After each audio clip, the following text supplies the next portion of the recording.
Part of the consent enforcement process is having something to enforce. Consent has been something that's been difficult to define because each state, if you're looking at legal definitions, is different. We're talking about discourse in the Burning Man community, specifically within your camp. This is your unique consent policy, and this is what you're enforcing within your camp. What's important to you, especially surrounding consent? Write it down. Write it down before you get to Burning Man and share it with your camp, and then regurgitate it back at your camp meeting. We're going to show you BED's consent policy because what most camps have done have adopted ours and then they just put their camp name in it because it hits all of the basics that we just covered. Let's review. Okay, so we're looking at BED's consent policy. And even though this is a document that goes into your camp handbook, or it could be the start of one, this is a living social agreement that we have within our camp. And it's what we share with the rest of Burning Man. So let's read it.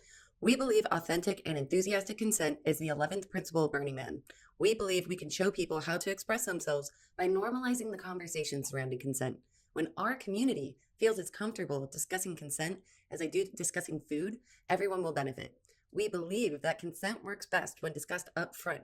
By having the conversation before anybody steps foot on the playa, we've fostered trust and understanding so that everyone can be safe to explore, sexually or otherwise, confident about expressing boundaries, empowered to speak up, conditioned to hearing no, and thank people for taking care of themselves.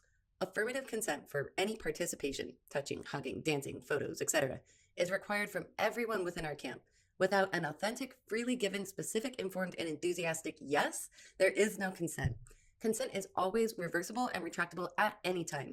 Violators of an individual's boundaries will result in a teachable moment to learn how to change the behavior or removal from the camp with the potential to not be welcome to return.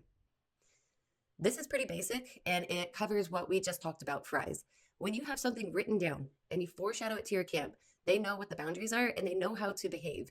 People want to be led and people want direction. This gives them a sense of security, especially when we are deciphering rumors from reality. We are humans in the default world and we're still humans when we go to Burning Man or however you identify. We have feelings, we have boundaries, and we are making sure that we are not crossing over those boundaries to where we're sending people home with poor experiences that make people second guess if they want to be a part of this community. So getting real about us having our own bodily autonomy is something that's the reality that happens at Burning Man for the years that I have gone and the rest of us as birders has gone. Feel free to take this consent policy. You've been emailed some documents so you can create your own unique consent policy. You can have this one word for word, or you can switch it up after you get into a meeting and agree with your Think Camp organizers on what your unique consent policy will be.